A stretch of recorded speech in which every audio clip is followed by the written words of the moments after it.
اللہ کے محبوب علیہ السلام ایک دن مدینے سے گزر رہے تھے تو ایک شخص جس کا نام تھا سوا، تو وہ گھوڑا لیے جا رہا تھا، حضور کو پسند آ گیا، اس سے کہا کہ یہ بیچتے ہو؟ اس نے کہا بیچتا ہوں۔ کتنے کا؟ اتنے کا۔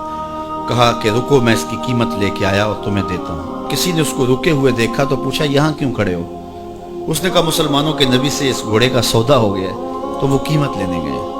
اس نے کہا مجھے زیادہ پیسوں سے دے دو، تو اس نے کہا میں تو یار سودا کر چکا ہوں۔ اس نے کہا کہ کوئی گواہ تھا؟ کہا نہیں۔ کہا مکر جانا۔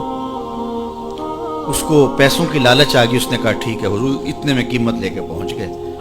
تو اس نے کہا میں نے تو آپ سے سودا کوئی نہیں کیا۔ حضور نے کہا ابھی تو سودا ہوا ہے۔ وہ کہنے لگا میں نے سودا کوئی نہیں کیا۔ لوگ بھی اکٹھے ہونے لگے، ہجوم بن گیا۔ اب حضور کہے میں نے گھوڑا خریدا ہے، وہ کہے میں نے بیچا نہیں۔ اب جب لوگوں کا ہجوم بنا تو لوگوں کے ہجوم کا بھی ایک پریشر ہوتا ہے۔ تو اس نے کہا کہ اگر بات لوگوں پہ چلی گئی تو صادق بھی یہ ہیں، امین بھی یہ ہیں، تو لوگ تو انہیں سچا کہیں گے۔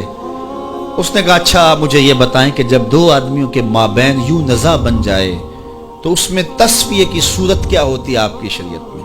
تو حضور نے فرمایا میری شریعت تو کہتی ہے کہ جو مدعی ہے وہ گواہ لائے، والیمین علی من انکر، جو انکار کرتا ہے وہ قسم دے دے۔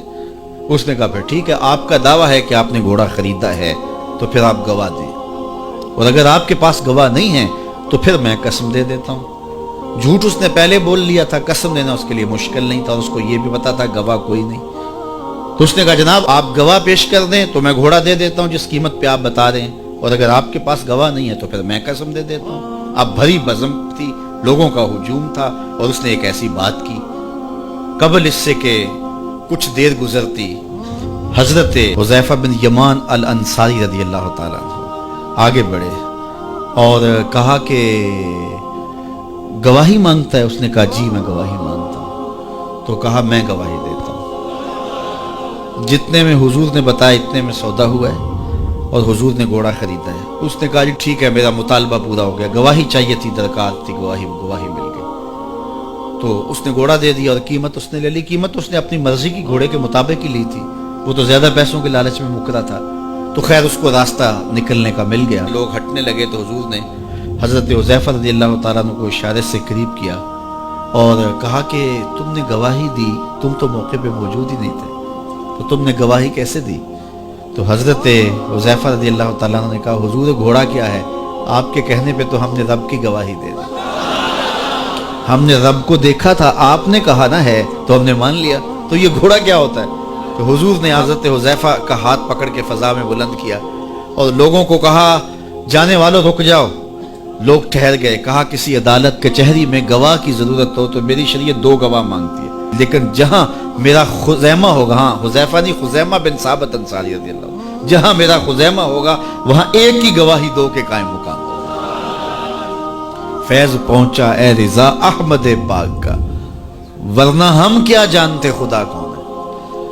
میں اگر خدا سے ملنا چاہوں تو مجھے بتاؤ نہ کہ میں کدھر جاؤں، شرق کو جاؤں، غرب کو جاؤں، شمال کو جاؤں، جنوب کو جاؤں، نیچے سوراخ کروں، اوپر سیڑھی لگاؤں، کدھر جاؤں؟ آئیے ذرا قرآن کا اسلوب دیکھیے۔